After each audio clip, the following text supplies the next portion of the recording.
الحمد لله نحمده ونستعينه ونستغفره ونؤمن به ونتوكل عليه ونعوذ بالله من شرور أنفسنا ومن سيئات أعمالنا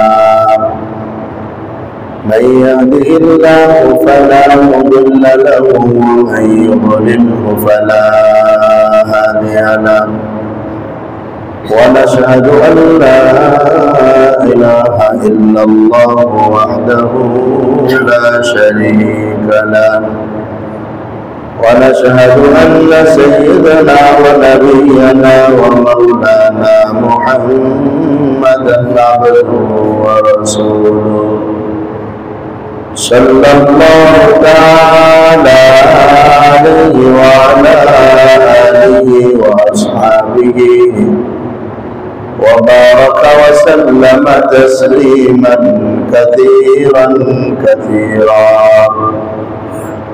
أما بعد فأعوذ بالله من الشيطان الرجيم بسم الله الرحمن الرحيم قد كانت لكم أسوة حسنة في إبراهيم والذين معه إذ قالوا لقومهم إنا براء منكم ومما تعبدون من دون الله كفرنا بكم وبدا بيننا وبينكم العداوة والبغضاء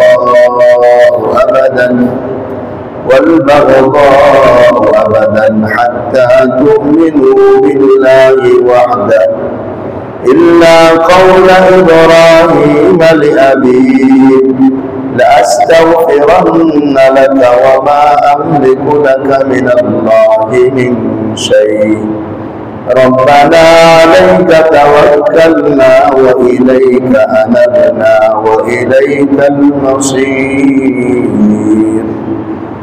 آمنت بالله صدق الله مولانا العظيم وصدق رسوله النبي الأمي الكريم ونحن على ذلك لمن الشاهدين والشاكرين والحمد لله رب العالمين سبحانك لا علم لنا إلا ما علمتنا إنك أنت العليم الحكيم اللهم صل على محمد وعلى آل محمد كما صليت على إبراهيم وعلى آل إبراهيم إنك حميد مجيد اللهم بارك على محمد وعلى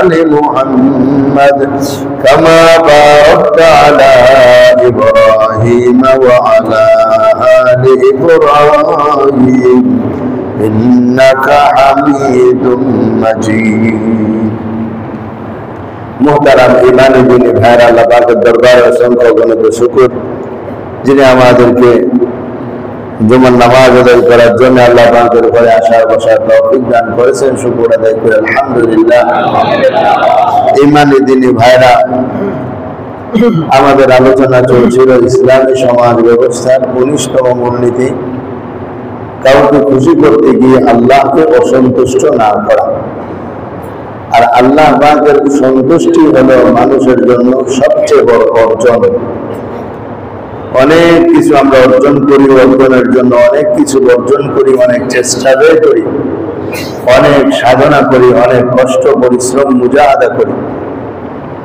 এই সব চেষ্টার মধ্যে সবচেয়ে বড় সফল চেষ্টা হলো আল্লাহর সন্তুষ্টি অর্জনের চেষ্টা এটাই মানুষের জন্য সবচেয়ে বড় দামি জিনিস রিদওয়ানুম মিনাল্লাহি আকবার আল্লাহ তাআলা বলেন আল্লাহর সন্তুষ্টি হলো সবচেয়ে বড় দুনিয়ার কে খুশি হলো, কে বেজার হলো, কে সন্তুষ্ট হলো, কে অসন্তুষ্ট হলো, এটা তো একটু পরে ঠিক হয়ে যাবে, একটু পরে এটা ঠিক হয়ে যাবে।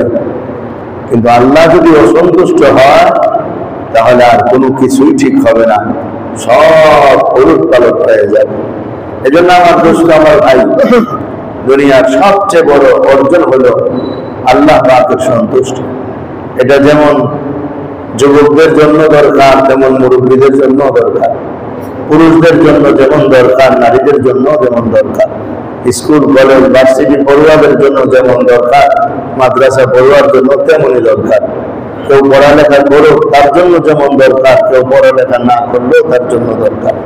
এটা অফিসারের যেমন দরকার, কর্মচারীরও তেমনই দরকার। এটা রাস্তার একজন মুচির যেমন দরকার, এটা প্রধানমন্ত্রীর তেমন দরকার।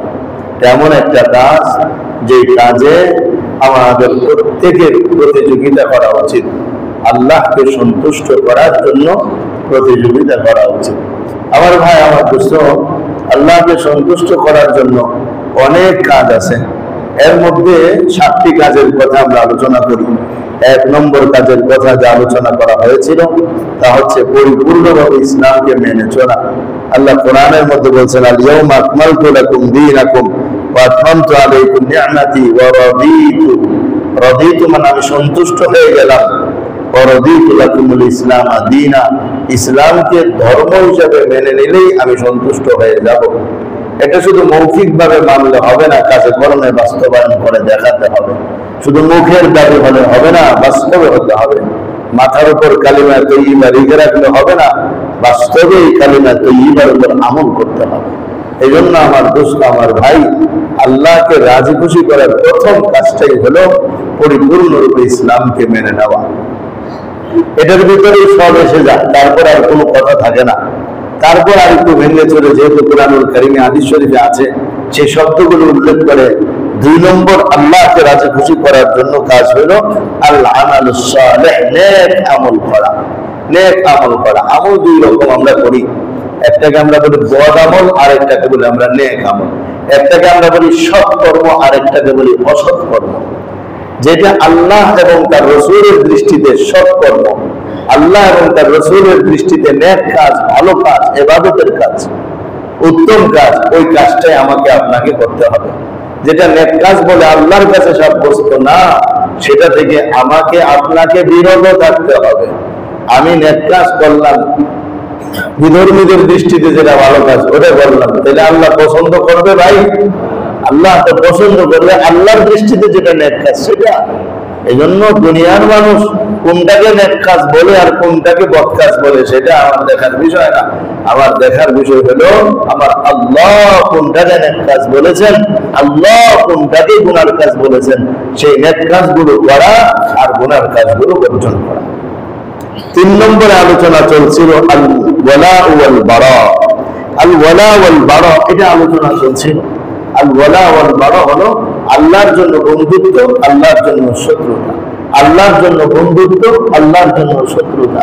আমি কারোর সাথে বন্ধুত্ব রাখবো, সেটা আল্লাহর জন্য, আল্লাহ তাআলার বলে দেওয়া নীতি মুআফিক হবে, তাইলে আল্লাহ আমার উপর রাজি থাকবেন। আমি কারোর সাথে শত্রুতা পোষণ করবো, সেটাও আল্লাহর বলে দেওয়া নীতি অনুযায়ী হবে, তাইলেই আল্লাহ আমার উপর সন্তুষ্ট থাকবেন। আমি যদি বন্ধুত্ব করি আল্লাহর শত্রুদের সাথে, তাইলে কি আল্লাহ আমার উপর খুশি থাকবেন? ভাই, দুনিয়ার মানুষও তো খুশি থাকে না। একজনের লোক আরেকজনের মিছিলে গেলেই তো পথ বাতিল হয়ে যায়। তাইলে আল্লাহর দলের মানুষ আল্লাহর শত্রুদের সাথে মহব্বত, আল্লাহর শত্রুদের সাথে আপোষ, আল্লাহর শত্রুদের সাথে মিলেমিশে চলতে থাকবে, এটা আল্লাহ পছন্দ করবেন কোনদিন? সেটাও আমাদের বুঝতে হবে। 4 নম্বরের বিষয়, আল্লাহ পাককে সন্তুষ্ট করার জন্য বেশি বেশি রুকু সিজদা করা, নামাজ পড়া, বেশি বেশি নামাজ পড়া, এটা আল্লাহকে রাজি খুশি করার একটা বিষয়। 5 নম্বর বিষয় হলো আল্লাহকে রাজি খুশি করার কথা হলো 5 নম্বর বিষয়, সেটা হলো বেশি বেশি শুকরিয়া আদায় করা। ওয়া আন তাশকুরু ইয়ারদাহু লাকুম, তোমরা শুকরিয়া আদায় করো, তিনি তোমাদের উপর খুশি হয়ে যাবেন। কত সহজ! যদি বলেন যে আল্লাহ আপনাকে ধন্যবাদ, আল্লাহ বলবো আপনাকে ধন্যবাদ। আল্লাহকে তো ধন্যবাদ শব্দ আমরা বলবো না, আল্লাহকে ধন্যবাদ জানাবো কি দিয়া? আলহামদুলিল্লাহ, এটাই আল্লাহর জন্য ধন্যবাদ হয়ে যাবে। এতটুকু শব্দ আলহামদুলিল্লাহ বলবে, আল্লাহ তার উপর খুশি হয়েই যাবেন।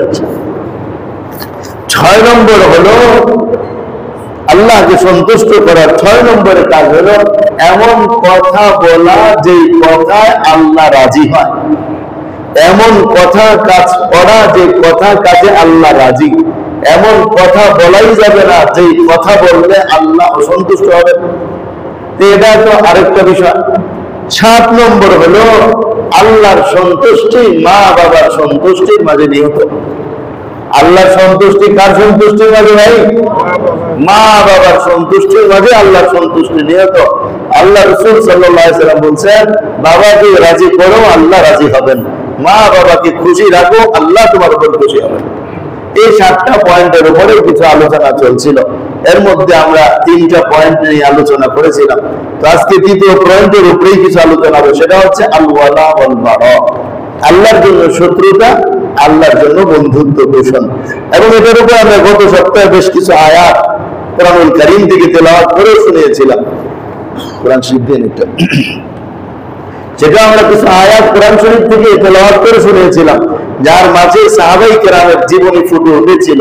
তারা যুদ্ধের ময়দানে তাদের বাবা, তাদের ছেলে, তাদের ভাই যাকেই পেয়েছেন কাউকে তারা ছাড় দেন নাই। এই কারণে আল্লাহ তাআলা তাদেরকে প্রশংসা করেছেন, তাদেরকে আল্লাহ তাআলা গুণ গিয়েছেন। আমার দোস্ত, আমার ভাইরা, এই যে আল্লাহর জন্য মহব্বত, আল্লাহর জন্য শত্রুতা, বিষয়টা কিন্তু একটু বুঝার বিষয় আছে। এটা একটু বুঝার বিষয় আছে। আল্লাহর জন্য মহব্বতের অর্থ কি আর আল্লাহর জন্য শত্রুতার অর্থ কি, উভয়টা আমাদের সামনে পরিষ্কার হতে হবে। নতুবা দেখা যাবে আমরা ও জায়গায় আল্লাহর জন্য ভালোবাসার দাবি করবো, আবার ও জায়গায় আল্লাহর জন্য ঘৃণার দাবি করে বসে থাকবো, যেটা আল্লাহর কাছে কখনোই গ্রহণযোগ্য হবে না। এই জন্য কোরআনুল কারীমে বিভিন্ন আয়াতের মধ্যে আল্লাহ রাব্বুল আলামিন আল ওয়ালা ওয়াল বারা, বন্ধুত্ব এবং শত্রুতা সম্পর্কে, কার সাথে বন্ধুত্ব হবে, কার সাথে শত্রুতা হবে, এটা নিয়ে আল্লাহ তাআলা বিস্তারিত আলোচনা করেছেন। প্রথমে আমরা সূরা আলে ইমরানের 118 নম্বর আয়াত থেকে তেলাওয়াত করতেছি। আল্লাহ পাক রব্বুল আলামিন ইরশাদ করেন, ইয়া আইয়ুহাল্লাযীনা আমানু লা তাত্তাখিযু বিতানাতাম মিন দুনিকুম লা ইয়ালুনাকুম খাবালা ওয়াদ্দু মা আনিতুম ক্বাদ বাদাতিল বাগদাউ মিন আফওয়াহিহিম ওয়া মা তুখফি সুদুরুহুম আকবার ক্বাদ বায়্যানা লাকুমুল আয়াত ইন কুনতুম তাকিলুন। সূরা আলে ইমরান আয়াত নম্বর 118। আল্লাহ তাআলা ইরশাদ করেন, ইয়া আইয়ুহাল্লাযীনা আমানু, হে ঈমানদাররা, লা তাত্তাখিযু বিতানাতাম মিন দুনিকুম, তোমরা তোমাদের ব্যতীত অন্যদেরকে অন্তরঙ্গ বন্ধু বানায়ো না। আমি কোরআনুল কারীম এই জন্য হাতে নিলাম যাতে আপনারা এই আয়াতগুলো প্রয়োজনে বাসায় গিয়ে আবার পড়তে পারেন। সূরা আলে ইমরান কত নম্বর আয়াত ভাই? 118 নম্বর আয়াত। ইয়া আইয়ুহাল্লাযীনা আমানু, হে ঈমানদাররা, লা তাত্তাখিযু, তোমরা গ্রহণ করো না, বিতানাতান, বিতানাতান মানে অন্তরঙ্গ বন্ধু, অন্তরঙ্গ বন্ধু বানায়ো না, মিন দুনিকুম, নিজেদের ছাড়া অন্য কাউকে। কোন মুসলমানকে বাদ দিয়া অন্য কাউকে যেন অন্তরঙ্গ বন্ধু না বানায়। সে হোক খ্রিস্টান, হোক হিন্দু, হোক বৌদ্ধ, হোক নাস্তিক, যে কোনো ধর্মের হোক, তাকে অন্তরঙ্গ বন্ধু বানানো যাবে না। অন্তরঙ্গ বন্ধু বানাইতে হলে কাকে বানাইতে হবে? মুসলমানকেই বানাইতে হবে। অন্তরঙ্গ বন্ধু কাকে বলে? অন্তরঙ্গ বন্ধু বলা হয় যার কাছে মানুষ মনের কথা বলে দেয়, যার কাছে নিজের প্ল্যান প্রোগ্রাম সব শোনায় দেয়, সে হলো অন্তরঙ্গ বন্ধু। এর কোন কাফের যেন মুসলমানের অন্তরঙ্গ বন্ধু না। লা ইয়ালুনাকুম খাবালা, তারা তোমাদের ভালো চায় না, তারা তোমাদের কোন কল্যাণ চায় না। ওয়াদ্দু মা আনিতুম, তারা সবসময় কামনা করে তোমরা যেন কষ্টের মধ্যে থাকো। কাফেরদের সবসময় কামনা মুসলমান যেন সুখে থাকে, কিসে থাকে? এটা কাফেরদের সবসময় কামনা মুসলমান যেন কষ্টের মধ্যে থাকে, মুসলমান যেন দুঃখের মধ্যে থাকে, মুসলমান যেন বিপদের মধ্যে থাকে। এটা কাফেরদের সব সময়ের কামনা। কদ বাদাতিল বাগদাউ মিন আফওয়াহিহিম, তাদের মুখ থেকে তো কখনো কখনো বিদ্বেষপূর্ণ কথা বেরিয়ে গেছে। বেশ কিছুদিন আগেও কিন্তু আন্তর্জাতিক মহলে মুসলমানদের ব্যাপারে বিদ্বেষমূলক কথা মুখ ফসকে বেরিয়ে গেছে। তো তাদের মুখ থেকে কখনো কখনো বিদ্বেষপূর্ণ কথা মুখ থেকে বেরিয়ে যায়। আমরা যেটা মুখ দিয়ে শুনলাম, এটা শোনার পর আমাদের মনে হচ্ছে সাংঘাতিক কথা তো মুসলমানদের বিরুদ্ধে বলছে, এটাই মনে চূড়ান্ত কথা। আল্লাহ বলেন না, আল্লাহ তাআলা বলে ওয়ামা তুখফি সুদুরহুম আকবার, তোমাদের বিরুদ্ধে তাদের মনের ভিতরে যত সব প্ল্যান প্রোগ্রাম আর কৌশল আর ষড়যন্ত্র আছে, সেটা এর চেয়ে বড় ষড়যন্ত্র তোমাদের বিরুদ্ধে তারা করে। ওয়ামা তুখফি সুদুরহুম আকবার। ইহুদিদের একজন পাদ্রী বা একজন ধর্মগুরুর একটা ভিডিও বেশ কিছুদিন আগে ভাইরাল হয়েছে। সেখানে সে বিভিন্ন মুসলিম দেশকে উল্লেখ করা বলেছিল, এই গাজা শেষ করার পর তোমাদেরকে আমরা ধরবো, তোমাদেরকে আমরা ধরবো, তোমাদেরকে আমরা ধরবো, তোমাদের কাউকে ছাড় দেবো না।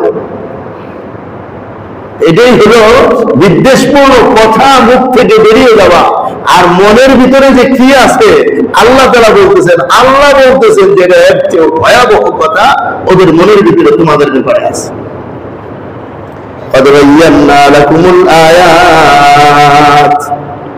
আমি তোমাদের জন্য সুস্পষ্টভাবে বর্ণনা করে দিলাম, ইন কুনতুম তাকিলুন, যদি তোমরা বুঝো, অনুধাবন করো, তোমাদের যদি বুঝ থাকে তাহলে তোমরা বুঝে নাও। এবার এই আয়াতের মধ্যে আল্লাহ পরিষ্কার করলেন যে আমাদের অরিজিনালের শত্রু হলো মুসলমান ছাড়া যত ধর্মের মানুষ আছে সবই আমাদের শত্রু, আর আমাদের বন্ধু না। এদেরকে অন্তরঙ্গ বন্ধু বানানো যাবে না। দুনিয়ার নিয়মে কিভাবে চলতে হবে সেটা তো আমরা আমাদের ইসলামী সমাজ ব্যবস্থায় বলেই দিছি, আবারও সেটা পরে বলবো। কিন্তু কথা হলো অন্তরঙ্গ বন্ধু বানানো যাবে না।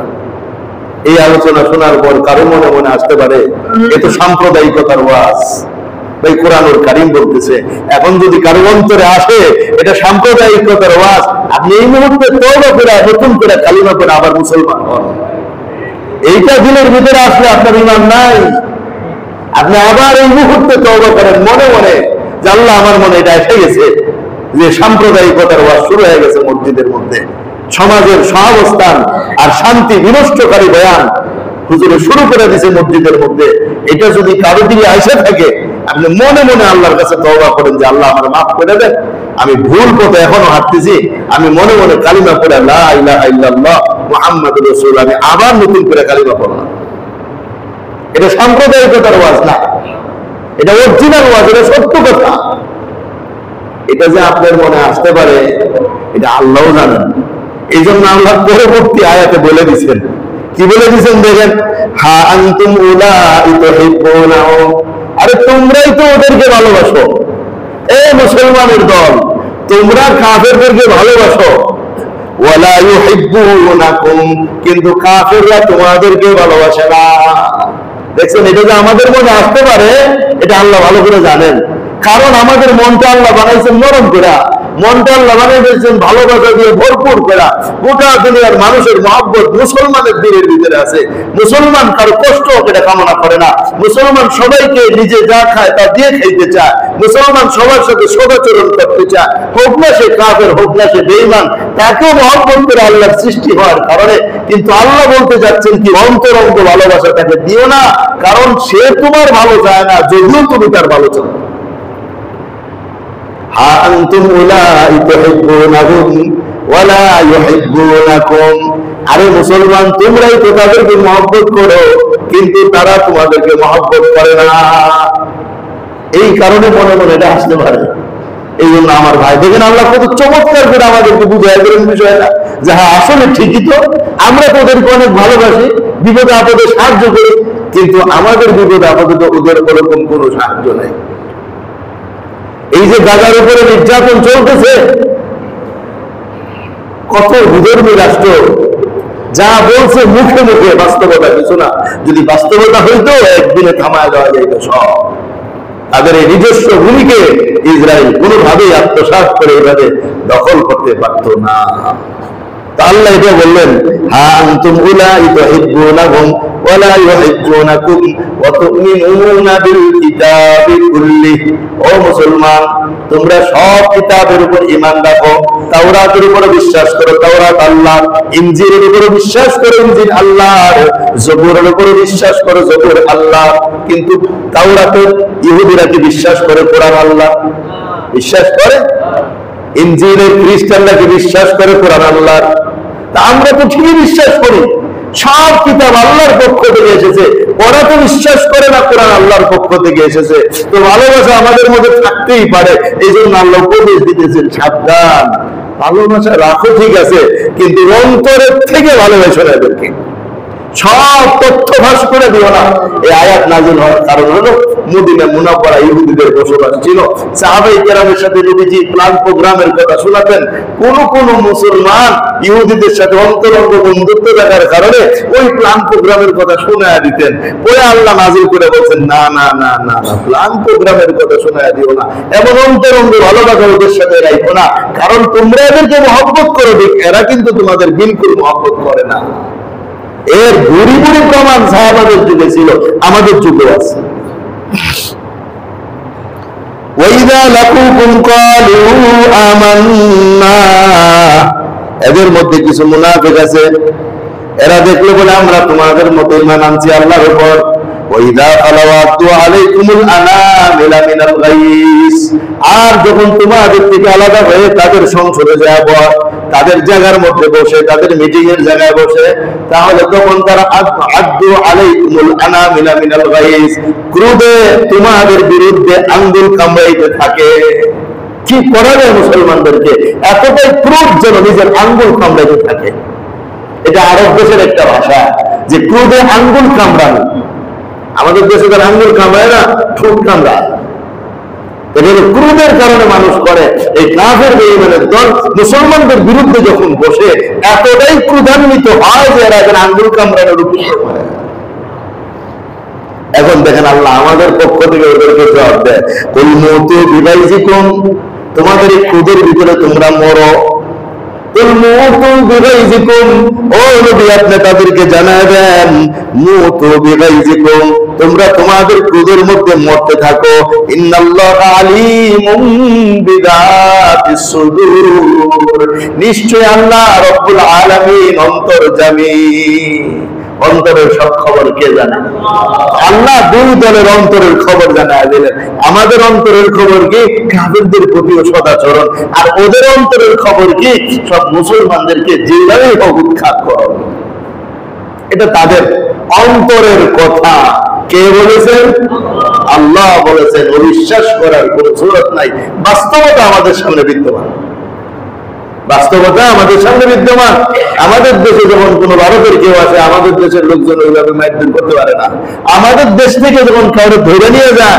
সীমান্তের ওই পারে তো আব্বা ডাকলেও ছাড়ে না এরকম কতগুলো দৃশ্য আমাদের সামনে আসছে আমার ভাই আমার দুস্থ এটা আমাদের উভয় দলের মনের কথা আল্লাহ কোরআনের মধ্যে বলছেন এজন্য বলছেন ও মুসলমান ধোঁকা খায়ও না ওই সমস্ত কাফের বেঈমানদেরকে অন্তরঙ্গ বন্ধু বানায় না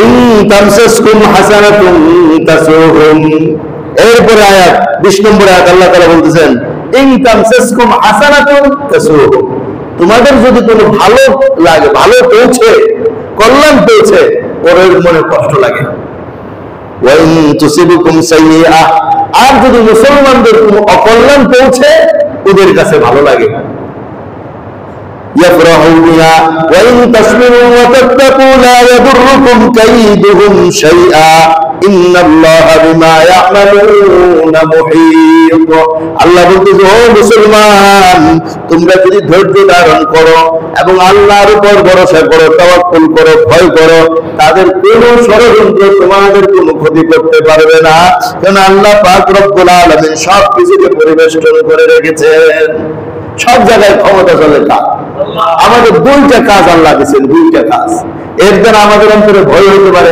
সর্বনাশ এত ষড়যন্ত্র ওদের বিরুদ্ধে ওদের মনে আমাদের ব্যাপারে তাহলে আমাদের কি জন্য কি হয় আল্লাহ আবার সাহস দিতেছেন আরে মুসলমান ভয় পাওয়ার কি আছে সাহস রাখো দুইটা সবক নেও আমার থেকে কয়টা সবক একটা হলো তাসবিরু, ধৈর্য ধরে চলো দুনিয়ার জীবনে, ধৈর্য ধরে চলো।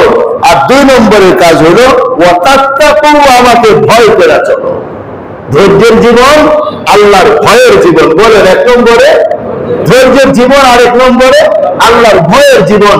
ধৈর্য এবং ভয়, এই 2 গুণ যদি আমাদের মধ্যে হয়, ইনশাআল্লাহ কাফেরদের যত ষড়যন্ত্র থাকুক, মুখ দিয়ে প্রকাশ করুক আর না করুক, বলুক আর না বলুক, এই সব ষড়যন্ত্র থেকে হেফাজত করবে কে? আল্লাহ। 2টা জিনিস লাগবে, ধৈর্য এবং ভয়। দেখেন এই আলোচনার পরে এখানে ধৈর্যের কথা বলো কেন? এখানে তো মায়ের কথা বলা দরকার ছিল। সে জায়গায় মায়ের কথা বলা দরকার ছিল না, যে ওরা তোমাদের বিরুদ্ধে এত কঠিন, তোমরাও তাদের বিরুদ্ধে কঠিন হও, এটা বলা দরকার ছিল। ওরা তোমাদের বিরুদ্ধে ষড়যন্ত্র করে, তোমরাও সজাগ হও। সাধারণত মানুষ কি বলে, এই যে আমাদের বিপক্ষে শত্রুরা ওইখানে এরকম করতেছে, জমা হয়েছে, অস্ত্র বানাইছে, তোমরাও প্রস্তুতি নাও, তোমরাও, এটা বলা দরকার ছিল না। এটা না বলে আল্লাহ কি বলছেন? তাসবিরু, ধৈর্য ধরো, ধৈর্য ধরো, ওয়াতাত্তাকু, আমাকে ভয় করো। চিন্তা করেন আল্লাহ পাকের উপদেশের মধ্যে কত চমৎকার উপদেশ, যেখানে আমাদের খেপায়া না দিয়া বরং আমাদেরকে আমলের মধ্যে লাগাই দিচ্ছেন। ধৈর্য মানে এমন এক জিনিস যে আপনার কিল দিলেও আপনি কিল দিবেন না, আপনার বকা দিলেও আপনি বকা দিবেন না। এর মধ্যেই জীবনের চলার পথ তৈরি হয়ে গেছে। এরা অনেক কিছু করতে পারে মনে মনে, আর ওদের প্রস্তুতির ভিতরে, তাতে কোনো সমস্যা নাই। কিন্তু তোমরা ধৈর্যের জীবন অবলম্বন করো আর আমাকে ভয় করে চলো। হ্যাঁ, যদি তারা তোমাদের সাথে যুদ্ধ শুরু করে দেয়, তাইলে আর বসে থাকার সময় নেই, তখন তোমরাও যুদ্ধ শুরু করে দিবা। কিন্তু এর আগ পর্যন্ত ধৈর্যের জীবন, এর আগ পর্যন্ত। তাইলে এবার আসেন সাম্প্রদায়িকতার ওয়াজ। আমরা আর কোরআন করি? কোরআন যদি সাম্প্রদায়িকতার ওয়াজ করতো, তাহলে কোরআন এই ক্ষেত্রে বলতো ওদের মন মানসিকতা এই, ওদেরকে যেখানে বেরোবে সেখানে পিটেগা। আমাদের ধৈর্যের তালিম দিতেন না। যেহেতু কোরআন আমাদের ধৈর্যের তালিম দেয়, তো বোঝা যায় কোরআন সাম্প্রদায়িকতার ওয়াজ করে না, কোরআন পৃথিবীতে শান্তি শৃঙ্খলা বজায় রাখার ওয়াজ করে। তবে বাস্তবতা আমাদেরকে জানায় দিছে, সাবধান, অন্তরত বন্ধুদেরকে বানায়। আমার দোস্ত, এইভাবে সূরা আলে ইমরানের 118 নম্বর আয়াত থেকে 120 নম্বর আয়াত পর্যন্ত আল্লাহ পাক রব্বুল আলামিনের কিছু নির্দেশনা আমরা পাঠ করে শুনলাম। এর দ্বারা আমাদের সামনে পরিষ্কার হয়ে গেল বন্ধুত্ব এবং শত্রু, কে বন্ধু এবং কে শত্রু, এটা একটা পরিচয় হয়ে গেল। কে বন্ধু এবং কে শত্রু, এবং শত্রুদের মনের ভিতরে আমাদের ব্যাপারে কি ধরনের মন মানসিকতা, এটা আল্লাহ তাআলা এখানে পরিষ্কার করে দিলেন। এবার দেখেন শত্রুদের সাথে আচার আচরণের সর্বোচ্চ অবস্থানটা কি হতে পারে আর সাধারণ অবস্থাটা কি হতে পারে, সেটা ইব্রাহিম আলাইহিস সালামের আলোচনা থেকে আমরা পড়ে দেখি। আল্লাহ পাক রব্বুল আলামিন সূরা মুমতাহিনার 4 নম্বর আয়াতে ইব্রাহিম আলাইহিস সালামের আলোচনা নিয়ে আসছেন। আল্লাহ পাক ইরশাদ করেন, قد كانت لكم أسوة حسنة في إبراهيم والذين معه إذ قالوا لقومهم إنا براء منكم ومما تعبدون من دون الله كفرنا بكم وبدا بيننا وبينكم العداوة والبغضاء أبدا حتى تؤمنوا بالله وحده إلا قول إبراهيم لأبيه لأستغفرن لك وما أملك لك من الله من شيء ربنا عليك توكلنا وإليك أنبنا وإليك المصير। আল্লাহ পাক রব্বুল আলামিন কুরআনুল কারীমে সূরা মুমতাহিনার 4 নম্বর আয়াতে ইরশাদ করেন, قد كانت لكم أسوة حسنة, তোমাদের জন্য উত্তম আদর্শ রয়েছে। উসওয়াতুন হাসানা বলা হয় উত্তম আদর্শ। এই শব্দটা তো আমাদের পরিচিত, উসওয়াতুন হাসানা, উত্তম আদর্শ। কার মাঝে? ফি ইব্রাহিম ওয়াল্লাযীনা আমানু মা'a, ইব্রাহিম এবং যারা ঈমান এনেছে ইব্রাহিম আলাইহিস সালামের সাথে, তাদের মাঝে তোমাদের জন্য উত্তম আদর্শ রয়েছে। إذ قالوا لقومهم إنا براء منكم, দেখুন ইব্রাহিম আলাইহিস সালামের সমাজটা আমাদের সমাজ থেকে অনেক ভিন্ন ছিল। আমাদের সমাজে এখন কালিমা পড়বে ওয়ালাই সব, আর ইব্রাহিম আলাইহিস সালামের সমাজে কালিমা পড়নেওয়ালা একজনও ছিল না, কেবল ইব্রাহিম আলাইহিস সালাম নবী, এছাড়া আর কেউ নাই। সব দেবতার পূজা করে। ইব্রাহিম আলাইহিস সালাম বিভিন্ন ভাবে তাদের বুঝাইলেন, কেউ তো বুঝতে চায় না, উল্টা ওনার সাথে আপোষ করার বিভিন্ন ধরনের চেষ্টা চালাইল। তখন তিনি বলেন, ইন্না বুরাআউ মিনকুম, আমার সাথে তোমাদের কোনো সম্পর্ক নাই। ওমিম্মা তা'বুদুনা মিন দুনিল্লাহি কাফারনা বিকুম, আল্লাহ ছাড়া তোমরা যার পূজা করো, যার ইবাদত করো, এদের সাথে আমার কোনো সম্পর্ক নাই। ওয়াবাদা বাইনানা ওয়া বাইনাকুমুল আদাওয়াতু ওয়াল বাগদাউ আবাদা, তোমাদের সাথে আর আমাদের সাথে চিরকালের জন্য শত্রুতা বিদ্যমান। হাত্তা তুমিনু বিল্লাহি ওয়াহদা, যতক্ষণ না তোমরা এক আল্লাহর উপর ঈমান আনবা, ততক্ষণ পর্যন্ত তোমাদের সাথে আমাদের শত্রুতা থাকবে। কি থাকবে? কি থাকবে? এইটাকে আল্লাহ বলছেন উসওয়াতুন হাসানা, উত্তম আদর্শ। কাফেরের সাথে কোনো কম্প্রোমাইজ নাই, কাফেরদের সাথে কোনো আপোষ নাই। কিসের ক্ষেত্রে? দ্বীনের কোন বিষয়ের ক্ষেত্রে কোনো আপোষ নাই। হাত্তা তুমিনু বিল্লাহি ওয়াহদা, ওয়াহদা মানে একত্ববাদ। বলেন ওয়াহদা মানে? ওয়াহদা মানে? হ্যাঁ, আমাদের দেশের সংবিধানে আছে বহুত্ববাদ। আল্লাহ বলে একত্ববাদ, আর বাংলাদেশের সংবিধানে কি বাদ বলেন? বহুত্ববাদ। ইব্রাহিম আলাইহিস সালাম বলতেছেন, এই বহুত্ববাদীদেরকে তোমাদের সাথে আমাদের সাথে চিরকালের শত্রুতা, যতক্ষণ না তোমরা একত্ববাদের বিশ্বাসী হবা। আর আমাদের দেশের সংবিধানে বহুত্ববাদ ঢুকায় সমস্ত মুসলমানদেরকে বহুত্ববাদী বানানোর গভীর ষড়যন্ত্র চক্রান্ত চলতেছে। বহুত্ববাদ কি জিনিস বোঝা দরকার। আগে ছিল ধর্ম নিরপেক্ষ মতবাদ, এখন আসছে বহুত্ববাদ। ধর্ম নিরপেক্ষ মতবাদ ছিল রাষ্ট্রের সাথে সম্পৃক্ত, রাষ্ট্রের নিজস্ব কোন ধর্মের অধীনে থাকবে না, রাষ্ট্র কোন বিশেষ ধর্মের অধীনে থাকবে না। এটার নাম হলো ধর্ম নিরপেক্ষ মতবাদ। ওদের ব্যাখ্যা মোতাবেক, আমাদের ব্যাখ্যা না। রাষ্ট্রের নিজস্ব কোন ধর্মের অধীনে থাকবে না, এটার নাম হলো ধর্ম নিরপেক্ষ মতবাদ। অর্থাৎ রাষ্ট্র এবং সরকার কোন ধর্মকে সাপোর্ট করবে না। এবার জনগণ যে যার ধর্ম পালন করুক, তাতে রাষ্ট্রের তেমন কোনো মাথা ব্যথা থাকবে না, এটা তাদের ব্যাখ্যা মোতাবেক। আর বহুত্ববাদ এটার চেয়ে কয়েকশো গুণ ডিগ্রি অতিরিক্ত। বহুত্ববাদ মানে হলো সমাজে শান্তি শৃঙ্খলা এবং সহাবস্থান বজায় রাখার লক্ষ্যে প্রত্যেক ধর্ম, প্রত্যেক কর্ম, প্রত্যেক মতবাদ, প্রত্যেক সংস্কৃতিকে শ্রদ্ধা করা এবং সেটাকে মেনে নেওয়া, এটার নাম হলো বহুত্ববাদ। সকল ধর্ম, কর্ম, সংস্কৃতিকে শ্রদ্ধার চোখে দেখা, এটার নাম বহুত্ববাদ। এর মানে আমরা যে যা করুক, আমরা তো তার বিরুদ্ধে কিছু বলতেই পারবো না, উল্টা আমাদেরকে এটা শ্রদ্ধার সাথে দেখতে হবে। ইব্রাহিম আলাইহিস সালাম কি শ্রদ্ধার সাথে দেখেছিলেন? কি বলছেন? কি বলছেন? চিরকালের জন্য বন্ধুত্ব তোমাদের সাথে। কি বলছেন? সূরা মুমতাহিনার কত নম্বর আয়াত? 4 নম্বর। বলেন না কত নম্বর আয়াত? এগুলা আপনাদেরও পড়ার দরকার আছে। দরকার আছে কিনা বলেন? সবাই বাসায় গিয়ে খুলে পড়বেন আল্লাহ তাআলা কি বলছেন। আসলে আমি কি উল্টাপাল্টা বুঝে দিয়েছি না ঠিকই বলতেছি, এটা যাচাই করার আপনার দরকার আছে। উনি বলছেন, ওয়াবাদা বাইনানা ওয়া বাইনাকুমুল আদাওয়াতু ওয়াল বাগদা, তোমাদের মাঝে আমাদের মধ্যে আদাওয়াত মানে শত্রুতা, বাগদা মানে বিদ্বেষ চিরকালের জন্য থাকবে। যতক্ষণ না তোমরা একত্ববাদ, এক আল্লাহর দিকে ফিরে আসবা, ততক্ষণ পর্যন্ত তোমরা আমার শত্রু, আল্লাহর দিকে ফিরে আসবে তোমরা আমার বন্ধু। একত্ববাদের কথা তো সেই ইব্রাহিম আলাইহিস সালাম এত হার্ড ল্যাঙ্গুয়েজ দিয়ে বলছিলেন। আমাদের নবীজির সাথেও কিন্তু হয়েছে।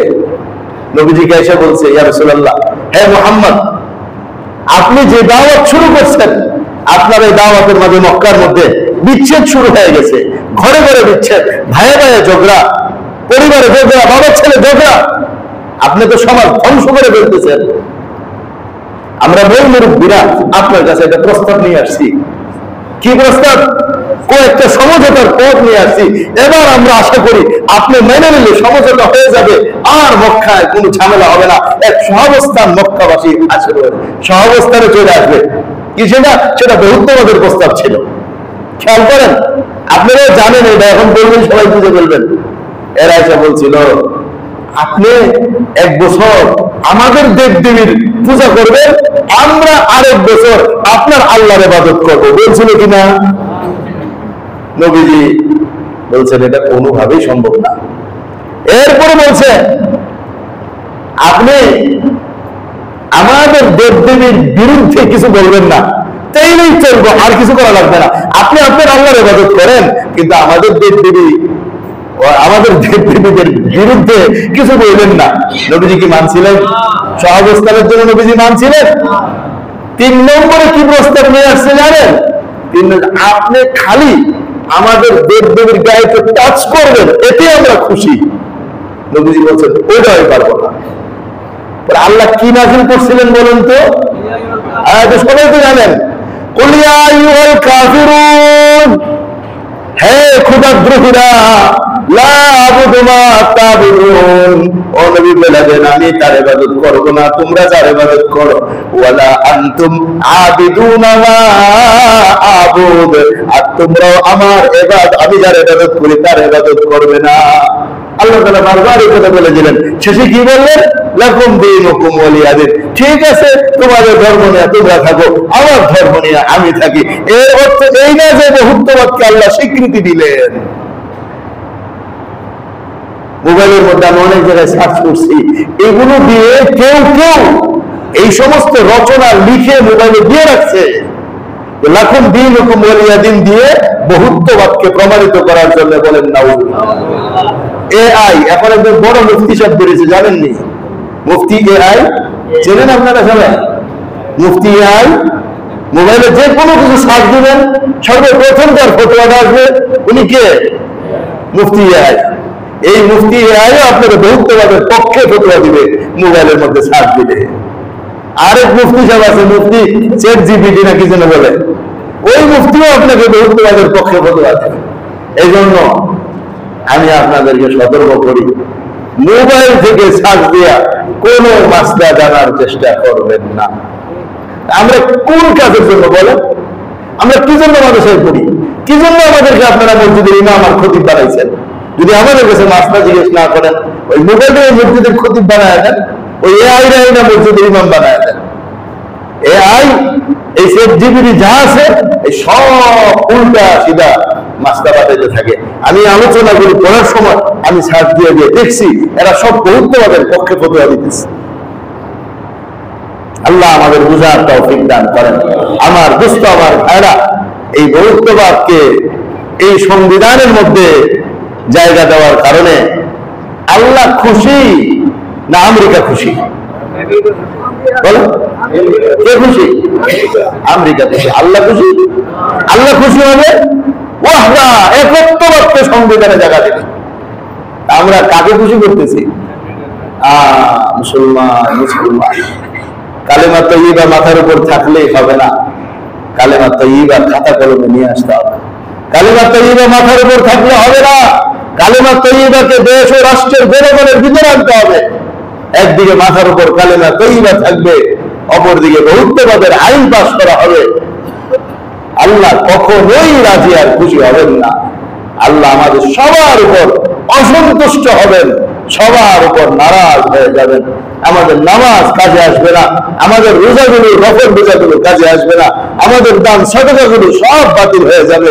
কি জন্য বাতিল হয়ে যাবে?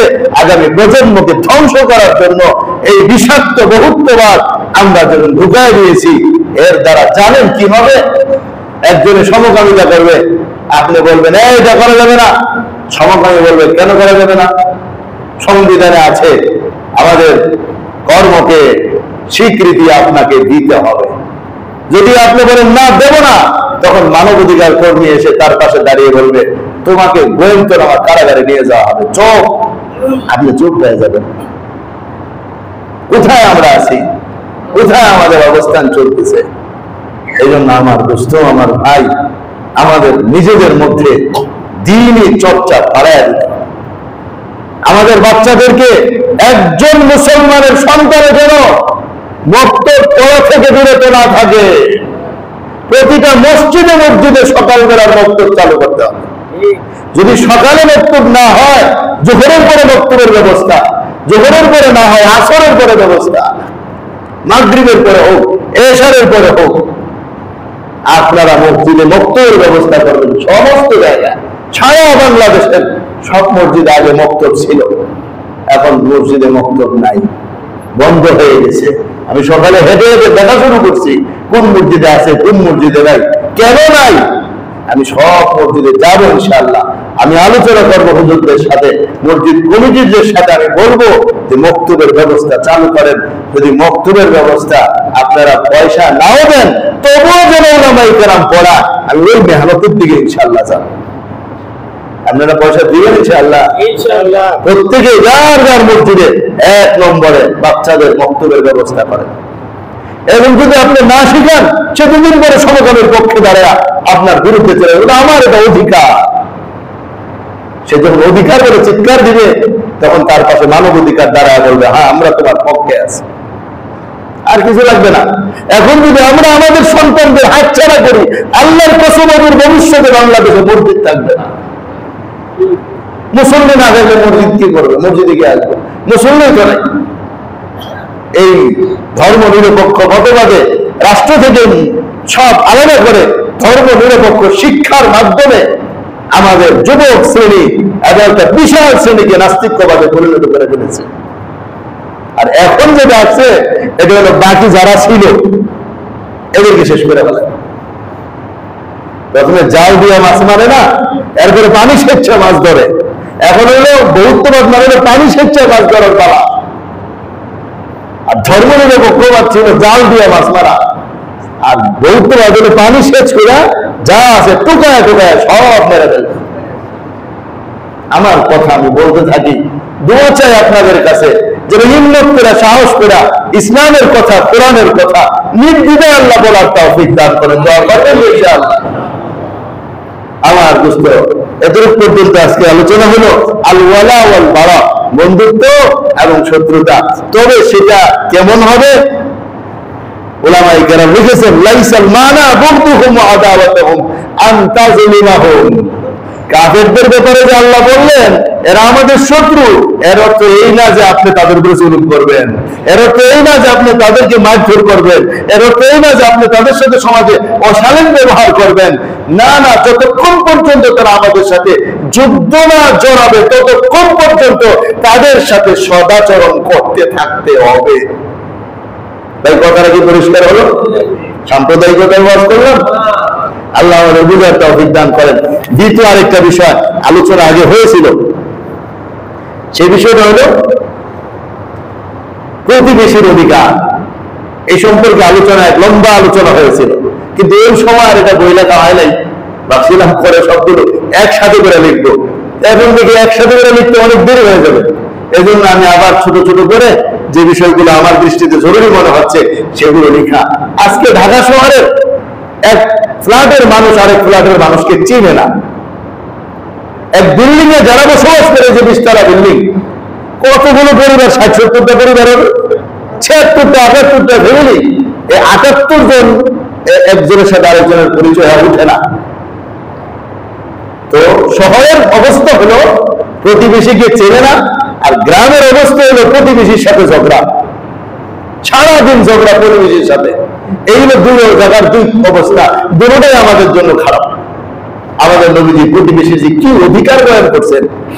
একটা হাদিস, এক নবীজির কাছে এক সাহাবী এসে বলেন, ইয়া রাসূলুল্লাহ, অমুক মহিলা অনেক ইবাদত করে, নফল রোজা রাখে, নফল সাদকা করে, সারাদিন তেলাওয়াত করে, অনেক কাজ, কিন্তু হুজুর মুখটা খারাপ, প্রতিবেশীর সাথে যে কি আচরণ করে। নবীজি বলছেন ও জাহান্নামে যাবে। কোথায় যাবে? এত নফল ইবাদত বন্দেগী করে সে জাহান্নামী। আরেকজন মহিলার ব্যাপারে বলা হলো, ইয়া রাসূলুল্লাহ, ও তো এত বেশি নফল ইবাদত বন্দেগী করে না, ফরজ ইবাদতগুলো ঠিকঠাক মতো করে, আর সবার সাথে ভালো আচরণ করে, প্রতিবেশীর সাথে খুব সুন্দর আচরণ করে। নবীজি বলছেন জান্নাতে যাবে, জান্নাতে। তাহলে আমাদের প্রতিবেশীকে আমরা চিনি না, প্রতিবেশীর সাথে আমাদের ঝগড়া। এক হাদিসের মধ্যে রাসূল পাক সাল্লাল্লাহু আলাইহি ওয়াসাল্লাম ইরশাদ করেন, আল্লাহু লা ইউমিনু, ওই বেচারা মুমিন না। সাহাবারা জিজ্ঞেস করলেন, কে মুমিন না? আল্লাযী ইয়াকুলু ওয়া জারুহু জাইউন ইলা জানবি, যে ব্যক্তি পেট ভরে খায় আর তার প্রতিবেশী ক্ষুধা অনাহারে দিন পার করে, এই ব্যক্তি মুমিন না। কেউ খাবে কেউ খাবে না, তা হবে না তা হবে না। সমাজতন্ত্রের এইগুলি তো কয়েকদিন আগে আমাদের নবী যেতেই করা 1450 বছর আগে আমাদের শিখিয়ে গেছেন। এই জন্য আমার দোস্ত, প্রতিবেশীর সাথে সদাচরণের উপরে এই ছোট্ট বইটা, কি লাভ হবে কি ক্ষতি হবে আমি শুধু পরে শোনাচ্ছি, যেহেতু আগে আমরা এই ব্যাপারে বিস্তারিত আলোচনা করেছি, সেহেতু আর এখানে আলোচনা করবো না। 1 নম্বরের লাভ হলো প্রতিবেশীর সাথে সদাচরণ করলে আল্লাহ এবং তার রাসূলের মহব্বত লাভ হবে। এই যে সন্তুষ্টি ওয়াজ করতেছি, এর মধ্যে প্রতিবেশীর সাথে সদাচরণ করলে আল্লাহর ভালোবাসা লাভ হবে, আল্লাহর মহব্বত লাভ হবে। 2 নম্বর, অল্প আমলে জান্নাতে যাওয়া যাবে। 2 নম্বরে কি হবে ভাই? অল্প আমলেই জান্নাতে যাওয়া যাবে। 3 নম্বর, পরিপূর্ণ মুমিন মুসলমান হওয়া যাবে। 4 নম্বর, সমাজে সুন্দর শান্তিময় সমাজ তৈরি হবে। পৃথিবীতে সুন্দর শান্তিময় সমাজ তৈরি হবে। প্রতিবেশীর সাথে অসদাচরণের ক্ষতি কি? 1 নম্বরের ক্ষতি হলো ওই যে মহব্বত পাওয়া যাবে, এখন মহব্বত পাওয়া যাবে না। অসদাচরণ করলে আল্লাহ তার রাসূলের মহব্বত পাওয়া যাবে না। 2 নম্বরে, আমল বেশি হইলে জান্নাতে যাওয়া যাবে না। 3 নম্বরে, সবার সাথে পাপ করলে একটা গুনাহ যদি দেওয়া হয়, প্রতিবেশীর সাথে অসদাচরণ এবং অন্য কষ্ট দিলে তার গুনাহ দেওয়া হবে 10 গুণ। কয় গুণ গুনাহ? প্রতিবেশীর কষ্ট দিলে কয় গুণ গুনাহ? 10 গুণ গুনাহ। 4 নম্বর হলো জান্নাত থেকে বঞ্চিত হওয়া লাগবে। প্রথম ধাপে জান্নাতে যাওয়া যাবে না। আমার ভাই, আমার দোস্ত, এই জন্য প্রতিবেশী সম্পর্কে এই ছোট্ট বইটা আপনাদের জন্য হাদিয়া স্বরূপ থাকবে। এবং বাহিরে 2 পাশে 2টা ব্যানার লাগানো আছে। ওই ব্যানারের মধ্যে কিউআর কোড দেওয়া আছে, কিউআর কোড লাগানো আছে। স্ক্যান করলে আপনি বইও পেয়ে যাবেন, স্ক্যান করলে আপনি ব্যানারও পেয়ে যাবেন। এই বই ব্যানার বেশি বেশি শেয়ার করে দিয়া, প্রয়োজনে যদি পারেন এটাকে প্রিন্ট করে আপনারা আপনাদের গ্রামের মসজিদগুলোতে লাগানোর চেষ্টা করেন। এই বইগুলো আপনারা আপনাদের গ্রামের মুসল্লিদের কাছে এবং নিজেদের এলাকার মুসল্লিদের কাছে বিতরণ করার চেষ্টা করেন। আমরা সবাই মিলে যদি এইভাবে দিনই কাজ, দিনই কথাবার্তা গুলোকে ছড়ানোর চেষ্টা করি, তাহলে কেউ না কেউ উপকৃত হবে ইনশাআল্লাহ। এবং কিছু মানুষ যদি তৈরি হয়ে যায়, একটা শান্তিময় সমাজ আমরা লাভ করতে পারবো। শুধু এতটুকুই না, সবচেয়ে বড় হলো আল্লাহকে রাজি আর খুশি করতে আমরা পারবো। আল্লাহ তাআলা আমাদের সবাইকে তৌফিক দান করেন। ওয়া আখিরু দাওয়ানা আনিল হামদুলিল্লাহি রাব্বিল আলামিন।